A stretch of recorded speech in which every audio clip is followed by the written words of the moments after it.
Bonjour à tous et bienvenue sur la chaîne Kiki Sport. Ici, nous explorons le monde passionnant des deux roues, des compétitions palpitantes aux moments captivants des riders. Préparez-vous à plonger dans le monde du cyclisme. Prêt à analyser avec nous? Commencez. Tadej Pogačar, le nom qui a bouleversé le monde du cyclisme, vient de faire des aveux qui m'ont fait réfléchir. Il a admis compter les années jusqu'à la retraite. Une honnêteté surprenante de la part du quadruple vainqueur du Tour de France, qui a toujours brillé comme un phénomène hors pair. Mais derrière ces brillantes victoires, j'ai vu en Pogačar une personne authentique, fatiguée et parfois obligée de reconsidérer son propre parcours. Ces propos ont également suscité une réaction empathique et sérieuse de la part de Chris Froome, quadruple vainqueur du Tour de France de 2013 à 2017. Froome a rappelé que, pour rester motivé et réussir durablement, il est non seulement nécessaire de se fixer de nouveaux objectifs, mais aussi de savoir se protéger, de savoir dire non quand il le faut et de s'accorder du temps pour respirer. J'ai ressenti une connexion entre les deux champions, entre expérience et passion, entre pression et humanité, comme si Froome offrait à Pogačar une boussole spirituelle pour le chemin à parcourir. Pour moi, la décision de Tadej Pogačar de faire l'impasse sur la Vuelta et de viser malgré tous les championnats du monde au Rwanda est la plus belle démonstration de sa maturité. Ce n'est pas seulement un choix stratégique, c'est aussi une leçon d'amour-propre au cœur du rythme effréné du sport de haut niveau.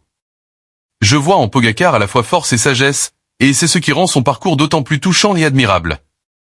J'ai été particulièrement touché d'entendre Tadej Pogačar admettre qu'il compte les années jusqu'à la retraite. Pour moi, ce ne sont pas seulement les mots d'un coureur exceptionnel, mais la voix d'un homme qui s'est consacré à sa passion.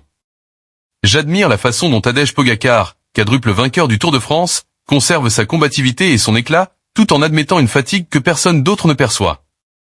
Quand Chris Froome parle de Tadej Pogačar, je vois deux générations de légendes fusionnées dans un même sentiment. La victoire, la pression et l'épuisement mental. J'ai l'impression que Froome ne se contente pas de lancer un avertissement, mais qu'il dit aussi à Pogačar, « Tu n'es pas seul, j'ai vécu ça ».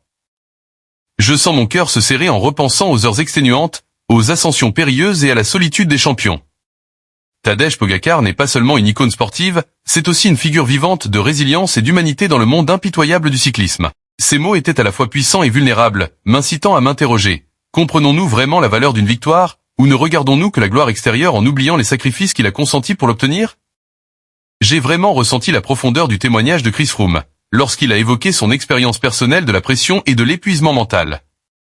J'imagine qu'en entendant ces mots, Tadej Pogačar comprendrait que même les légendes ont dû apprendre à dire non, à planifier différemment pour se protéger et rester motivé.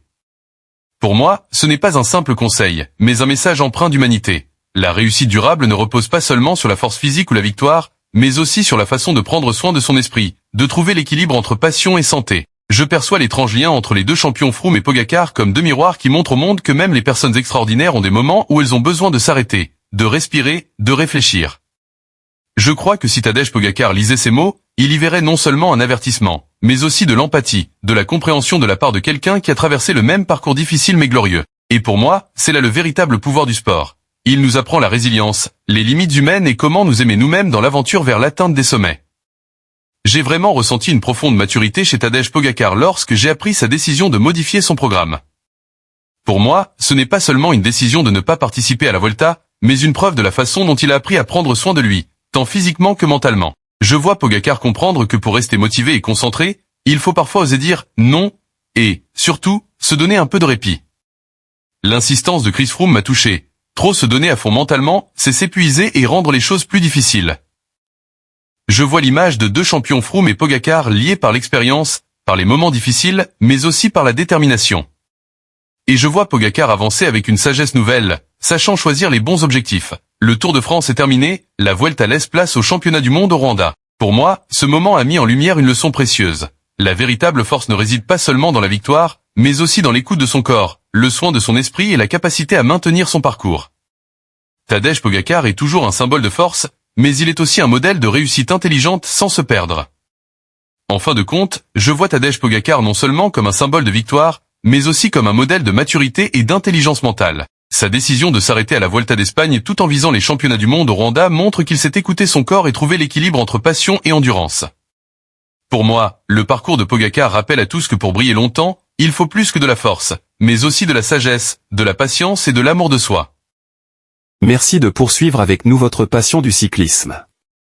N'oubliez pas de vous abonner pour ne rien manquer des prochaines courses et des dernières actualités du monde du cyclisme. À bientôt sur notre chaîne, où chaque coup de pédale nous rapproche de l'excitation et de la beauté du cyclisme. Bonne santé.